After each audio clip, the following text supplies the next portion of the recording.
Hey guys, what's going on? Blaine back for another Netflix review, and today I'm going to be talking about Royalteen.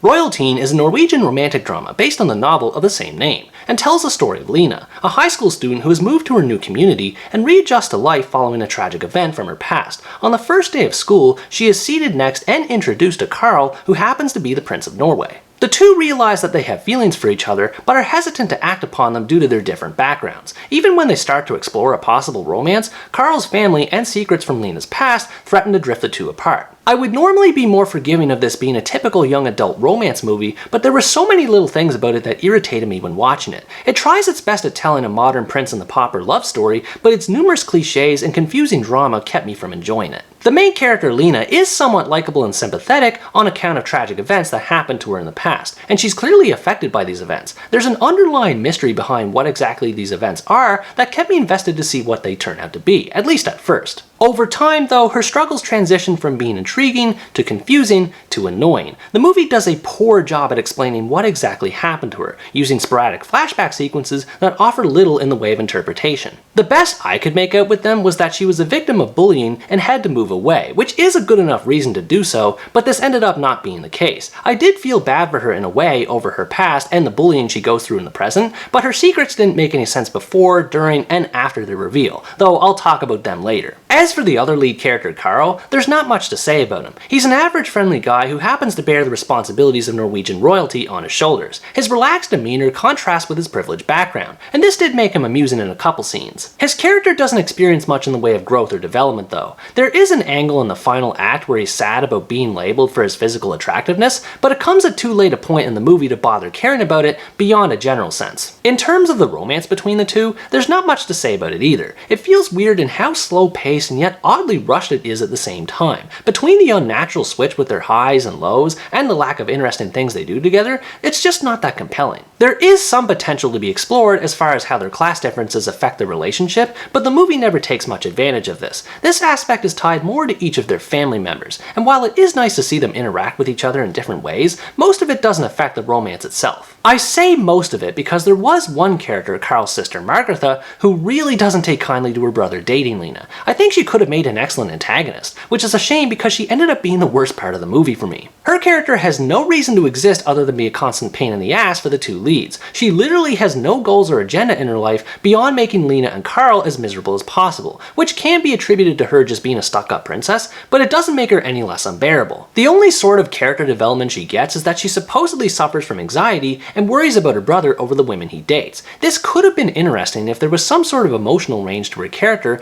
and more visual evidence to prove her anxiety, but once again, this trait doesn't get any screen time to properly sink in. There's a subplot as well involving her and another character named Tess, who's a social media mogul of sorts. Their animosity toward each other is understandable, but in the end their feud is completely pointless, as it's never related to the main plot at hand and never comes to any kind of conclusion. The same can be said for most of the drama in this movie. It's all typical high school pettiness and obsession with boys that never goes anywhere. I understand that this kind of stuff is made for a demographic completely different from me, but there's only so many times I can see female characters giving mean looks to other female characters before they start to get old. I will say though that I was surprised to see a more subdued form of bullying here compared to how I've seen it portrayed in other teen/young adult movies. There's a lot of great commentary showing the different ways bullying can present itself, as well as how social media can make things even worse. It's unfortunate that this subtext is overshadowed by the abundance of cliches in its story, even beyond the predictability of the romance. Kisses are interrupted before they happen, a parent gets sick out of nowhere even though it could be seen coming a mile away, and Lena falls into a pool in a trance